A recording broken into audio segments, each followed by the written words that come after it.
Hello friends, मैं आपका दोस्त डॉक्टर सुनील कुमार और आप देख रहे हैं doctor Kumar education clinic. I am post doctorate in clinical medicine and the metabolic science. Last 2 decade से साउथ दिल्ली में as a clinical health physician में प्रैक्टिस कर रहा हूँ and I am specialised in life style problem, metabolic disease and the infectious problems. तो जो infections के बारे में जो चीज़ें हैं, जो सीजनल इन्फेक्शन है, कोल्ड फ्लू है, वायरस है, आज हम बात करेंगे कि जो नया वायरस है क्या वो घातक है और उससे क्या बचने के लिए क्या करना है, मैनेजमेंट क्या है, क्या डरने की जरूरत है, क्या स्कूल बच्चों को भेजें या ना भेजें। तो ये सारे जो आपके सवाल हैं वो उन सबका जवाब इस वीडियो में मिलेगा। यदि आप चैनल पे नए हैं तो चैनल को सब्सक्राइब करिए, आइकन बेल हिट करिए, अपने फ्रेंड के साथ शेयर करिए। और इसके वीडियो देखने के बाद जो भी आपका व्यू है वीडियो के बारे में, या उसके बावजूद भी कोई आपकी क्वेरीज बचती है तो आप हमें लिखिए, फिर हम कोशिश करेंगे कि वीडियो के माध्यम से आपको उसका पूरा रिप्लाई दें। तो आज हम बात करेंगे HMP वायरस क्या है। ये एक ह्यूमन मेटानमोनिया वायरस है जो कि लगभग 20 ईयर से इस सीजन में लेस एंड मोर कहीं ना कहीं एक्टिव होता है। ये कोई नया वायरस नहीं है और ये वायरस दुनिया में लास्ट 50 ईयर से है। तो ये जो वायरस है वैसा ही वायरस है जैसे कि नमोनिया वाला वायरस है या कोल्ड एंड फ्लू और उस तरह के जो सीजनल वायरस होते हैं जिनसे कि आपको जुकाम, खांसी, गले में कुछ तकलीफ, इस तरह के सिम्टम्स आते हैं। तो ये उसी कैटेगरी का वायरस है। इससे डरने की कोई आवश्यकता नहीं है। इसका इलाज, इसका मैनेजमेंट आपके पास है। आपके नियर बाई जो फिजिशियन है उनके कंसल्टेशन से, उनके परामर्श से ही आप इसको मैनेज कर सकते हैं। इसके लिए हॉस्पिटल में एडमिट होने की या बहुत ज्यादा परेशान होने की या हेयर एंड देयर रस करने की कोई आवश्यकता नहीं है। ये जो वायरस है ये जनरली आपका जो रेस्पिरेटरी ट्रैक्ट है यानी जो लंग्स है उसको कई बार चपेट में लेता है यदि क्रॉनिक हो या सीरियस हो। अदरवाइज 90% माइल्ड टू मॉडरेट होता है और ये जो वायरस है आपके गले तक ही लिमिटेड रहता है।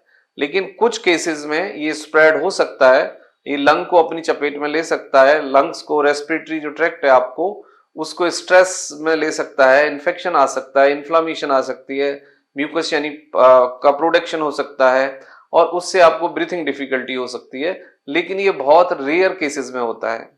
अब ये माइल्ड टू मॉडरेट ही है और माइल्ड टू मॉडरेट का जो इलाज है वो आप घर पर ही कर सकते हैं। और कुछ कॉमन सिम्टम्स आप देखेंगे इसमें, जैसे कि रनिंग नोज है, कफ है, फीवर है, कोल्ड है, स्किन पे रैसेस हैं, रेड स्किन हो जाती है या रैश हो जाते हैं, उससे घबराने की जरूरत नहीं है। स्नीजिंग है आपका, सॉर थ्रोट है, गला में खट्टा पानी आना, गले का थोड़ा सा चिपचिपा होना, या जब आप कुछ निगलने की कोशिश करते हैं या आप सटकते हैं या खाते हैं या चबाते हैं तब आपको कुछ डिफिकल्टी हो सकती है, स्टिकी लग सकता है, दर्द लग सकता है। और माइल्ड टू मॉडरेट यदि आपको इन्फेक्शन है तो ये 3 to 5 डेज में ये बहुत सेल्फ लिमिटेड है। विद पैरासीटामोल जो आप कफ कोल्ड की दवाई लेते हैं उससे इसको मैनेज किया जा सकता है। यदि इस तरह के सिम्टम्स हैं तो पैरासीटामोल आप लीजिए 2 से 3 बार। आप अच्छे से लिक्विड डाइट लीजिए जिसमें गर्म पानी है, आप सूप ले सकते हैं और प्रोटीन डाइट पुश करिए तो आपका जो हीलिंग है, जो रिकवरी है वो बहुत ही स्पीडी हो जाएगी, मतलब जल्दी आप रिकवर कर जाएंगे। बहुत ज्यादा खट्टे या बहुत ज्यादा ठंडी चीजों का को अवॉइड करिए, रेफ्रिजरेटर पैक्ड फूड से बचिए, cold drink, soft drink, hard drink, smoking, non veg से बचिए। तो ये एक तरीका है माइल्ड टू मॉडरेट को मैनेज करने का। यदि आपको स्नीजिंग है, मतलब जुकाम होता है, तो स्टीम इनहेलेशन करिए, सिट्राजिन आप ले सकते हैं और नेजल स्प्रे या नेजल ड्रॉप 2 से 3 बार आप डाल सकते हैं जिससे कि एरिएशन हो और आपका जो नेजल कैविटी है वो आपकी क्लीन रहे, तो उससे आपको एरिएशन में कोई प्रॉब्लम नहीं होगी।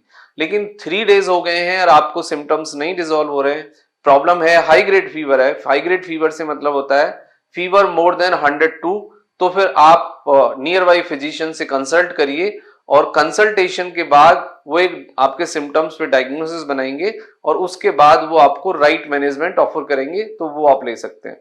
इसके बाद आता है कि रेड फ्लैग क्या है, किन लोगों को ज्यादा खतरा है। 0 से 5 ईयर और 60 से अबव, इन लोगों को थोड़ा सा ज्यादा खतरा है क्योंकि इन लोगों के पास कोई एक्टिव इम्यूनिटी इसको टैकल करने के लिए नहीं होती है। इसका मतलब यह है कि 0 से 5 वाले जो बच्चे हैं उनका एक्सपोजर उतना ज्यादा अभी तक नहीं हुआ है, इस कारण उनके पास इसको टैकल करने की डायरेक्टली कोई इम्यूनिटी नहीं होती है। उसके बाद आता है मोर देन 60।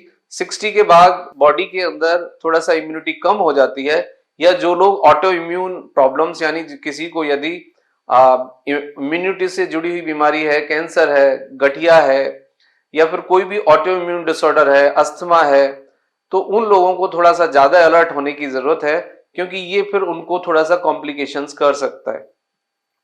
जो मिड एज वाले लोग हैं, जो यंग बच्चे हैं, उनको इससे कोई ऐसा कोई प्रॉब्लम नहीं है, वो स्कूल भी जा सकते हैं और अपनी जो डेली लाइफ है उसमें रोजमर्रा की जो जिंदगी में जैसे जो लोग काम करते हैं वो काम भी कर सकते हैं।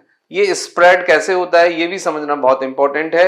ये डायरेक्ट और इनडायरेक्ट टचिंग से, कांटेक्ट से, हगिंग से, कफिंग से, कांटेक्ट विद पेशेंट और वायरस डायरेक्टली आए आप या इनडायरेक्टली आए, उस तरह से स्प्रेड होता है। और इसमें वही कंडीशन अप्लाई होंगी जो आपके कोविड में होती हैं। थोड़ा सा क्वारंटाइन हो जाएं, मतलब अपने को थोड़ा सा आइसोलेटेड रखें। बर्तन हैं या फिर आपके कपड़े हैं, चीजों को आपस में शेयर ना करें।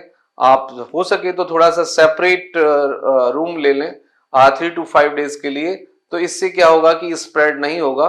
और इसका रेड फ्लैग ये है कि यदि आपको कफिंग के दौरान मतलब ब्रीथिंग में यानी सांस लेने में तकलीफ होती है, हाई ग्रेड फीवर होता है और बॉडी पे बहुत ज्यादा रैसेस आपको हो रहे हैं, और इवनिंग और मॉर्निंग में आपको कफिंग के साथ बहुत ज्यादा रेस्पिरेटरी स्ट्रेस डेवलप हो रहा है, तो फिर ये रेड फ्लैग है, आपको इमीडिएटली डॉक्टर को, फिजिशियन को कंसल्ट करना चाहिए। ये इसका मैनेजमेंट है और ये इसका बचाव है।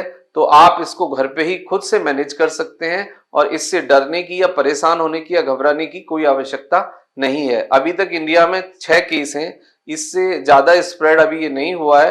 और अभी कोई ऐसी गाइडलाइन मतलब हेल्थ ऑर्गेनाइजेशन के द्वारा या इंडिया या WHO से कोई ऐसी गाइडलाइन नहीं है कि आप क्वारंटाइन हो या आप आइसोलेट रहें या आप सब मास्क लगाएं। बट मास्क लगाना अच्छी बात है, उससे कुछ हद तक आप स्प्रेड को प्रिवेंट कर सकते हैं।